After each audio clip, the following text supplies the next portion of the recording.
Okay, here we go to another episode of On the Wrist from Off the Cuff. Today we have a bit of a wild card review for you guys from the brand Feice. You guys might remember I featured them previously on the channel with kind of an AP Royal Oak skeleton homage type of watch. Today, a very different type of watch, but still kind of within that homage vein, and kind of their take on the $500,000 Richard Mille RM35. So this is their FM602 skeleton luxury watch.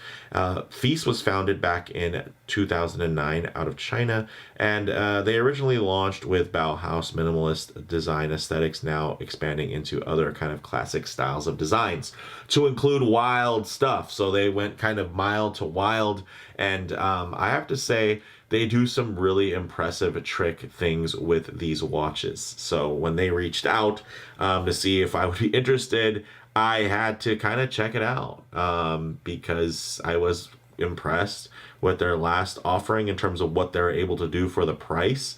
And yeah, in this case, they're able to do something, again, quite special at this price point.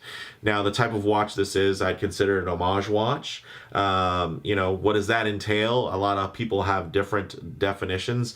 For me, it's just a watch that recreates the look or feel of another without really attempting to imitate the brand as an all-out replica. So you can take that either direction. Yeah, it can be very limited in terms of its homageness, or it can be... Excuse me, sorry about that.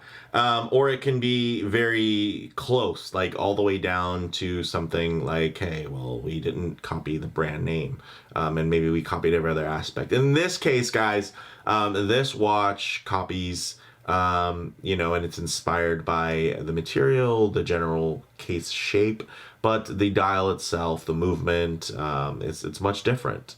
And I can appreciate that, that they did kind of go out of their way to do something that is a little bit different. So I'm looking forward to sharing this one with you guys. It's a little bit different, a little bit wild, a little bit out there. So let's go ahead and zoom the camera out and get this piece in hand and show you what I think. Okay, first of all, I did have to put it on a watch stand because the way that this watch sits, it doesn't sit flat, but that, while that's there, let's get that off, but let's get into some of the details on this guy here, guys. You can see very interesting, man, look at how much light shines through the skeletonization on this dial. First of all, one thing to get out of the way is that most of what you see on the dial and the case back, which is also display, is pretty much just there for looks. The mechanics of the movement, it's actually a smaller automatic movement that is hidden behind all of this kind of ornate design there. So you're not going to see a lot of moving parts from that perspective, which I would say is pretty much the main negative here, is that you're not going to see the inner workings moving because they're basically hiding a smaller automatic movement behind kind of the more dressy, kind of ornate details that are here on this dial. And don't get me wrong, this is still pretty complex in terms of the execution and everything that they had to do to make this go right. And then everything is on display, so you really cannot hide if you're making mistakes or if you're being sloppy. So the fact that they're still confident enough to show off something like this, man, look at the legibility, look at that nice curved sapphire. Let's get into some of the details on this, guys. So the retail price on this is $599. So this is not a cheap watch, but you know what? It looks like $500,000. So $599 isn't bad at all.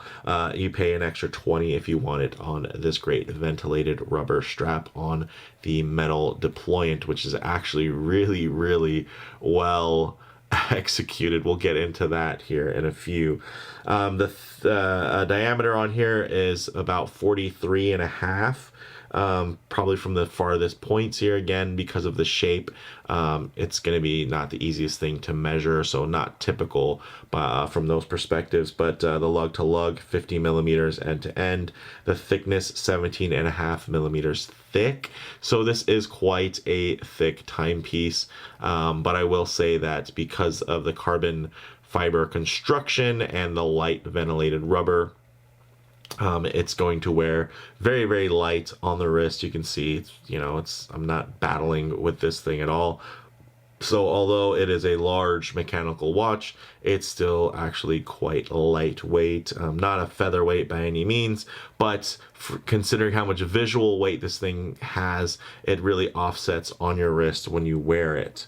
Now that I already mentioned the curved sapphire, the fixed carbon fiber bezel, the non-screw down crown is also not signed, but it is decorated. So it wasn't like it was a lack of effort there. There's just a particular style that they went with, which looks pretty cool. You can see there, kind of milled out 3D. So very nice from that perspective. The movement, you can't see it. It's an unspecified movement, so I don't know exactly which one is in there. It does seem to hack and hand wind, but because I cannot, see a second's hand, I really can't vouch for it hacking, but I can say that it does hand wind, and at certain angles, you'll be able to see the rotor every once in a while kind of jump out, but it's still hidden quite well, so probably won't show up on camera too much from that perspective. Now, getting into the details of this dial, it is fully skeletonized, as you can see, and the only parts that you can't see through, it's done that way by design to hide the actual movement in the middle, so quite smart from that perspective, but everything flows. Look at that. It just has a great, it's not the most original design from that perspective, but they executed it really, really well, and for a whole heck of a lot less money. So this definitely is something I could see, as a fun wild card piece to just enjoy the idea of, these crazy watches that are out there that, can cost more than most people's vehicles, most people's luxury vehicles, most people's vehicle collection. So, even as somebody who lives in Southern California and makes a good amount of money and lives in a pretty expensive house with nice things inside of it, something like this, honestly, is just next level luxury. This is not attainable luxury by any means. This is really meant to invoke just the wild bleeding edge of what people with too much money will pay for. So if you want to play in that every once in a while, then something like this could absolutely interest you. So let's go ahead, get it on the wrist, and see how it wears. All right, as you can see on my 7¼ inch wrist, this thing actually somehow doesn't just overpower the heck out of me. It is a bit tall, it is a bit long, but that's kind of the whole point. This thing is meant to stand out, and again, surprisingly, it's actually quite comfortable, and that probably goes into the fact that the real deal, in terms of this silhouette, is a watch that people wear and sport and wear while doing sporty, high shock, high movement type of things. I will say that the strap itself, the rubber option, although very, very comfortable on my 7¼ inch wrist, it is kind of pushing it. I can probably make it a little bit looser. Then it might feel a little bit too loose, and I would still, I barely have enough tongue to get through the second keeper here. So, if you have like an 8-inch wrist, just be prepared to kind of be struggling with having a little bit of tongue left and not much. But if you have a smaller wrist, you should be fine. But then at the same time, if you have a smaller wrist, I don't know if this watch is for you, because it's a real, wow. It has wow factor, absolutely. And I have no doubt in my mind that if I wore this watch, it would be immediately the most talked about watch that I've ever worn. And I am a YouTuber who has hundreds of watches, and some of them, I should say, I don't know. I don't know what the ratio is, but a lot of them, I have watches that are much more expensive than this that I know will garner absolutely zero feedback from non-watch enthusiasts, and even probably wouldn't garner feedback from watch enthusiasts either, that might cost more, that are just a little bit more niche. This is just insane and stunning and wild and crazy. And you can see it's running. It'd be nice if it would have had a running seconds hand, just to kind of have some movement there. But yeah, this thing is just, it's bananas. This is a bonkers watch, and it could save you $500,000. So you're welcome. If you were, prospectively shopping around for a $500,000 watch, you can get one for $1,000. Well, half $1,200 because it's about $600. So yeah, guys, what do you think? This there's no loom on it, so I don't think I'll be doing loom shots or low light transition. But closing thoughts, guys, it wears really bold and shouty. Absolutely. Surprisingly comfortable, though, thanks to the lightweight case and the well-formed, supple rubber strap. In terms of model variants, you can get it with a red case as well, plus, black or red strap options in either canvas or rubber, as you see here. Of course, the rubber at an additional cost. In terms of kind of the bottom line on this one, surprisingly well finished and executed, real carbon fiber watch under $1,000. So I mean, just that alone, this is not a cheap watch to manufacture, to even if you're making it as an homage within that space. I mean, this is not something that by any means feels cheap. I mean, apart from the whole homage thing, which plenty of people are fine with. Is it something that I would wear on a daily basis? Absolutely not.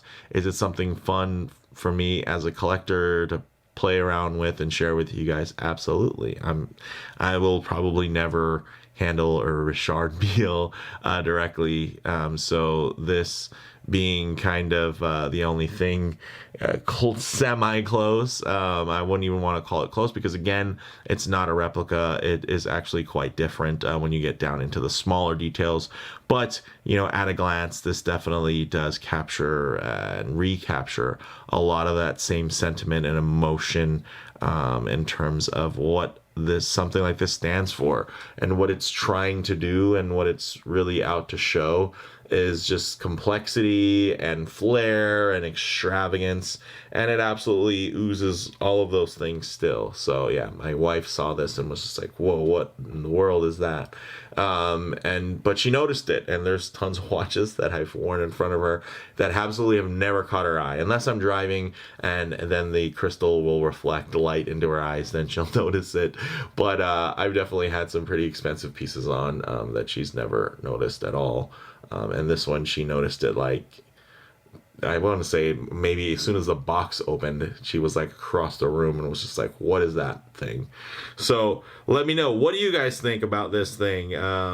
It's definitely more complex than most of what you'll find for 2 and 3 times the price. And it's, even though, it doesn't have some fancy skeletonized movement, the skeletonized dial, accents, and everything, that's not easy to do. So especially when it's all on display like this. So yeah, let me know what you guys think in the comments below. If you like the video, please do hit like, and if you haven't already, please do subscribe for more content just like this. Thanks, guys.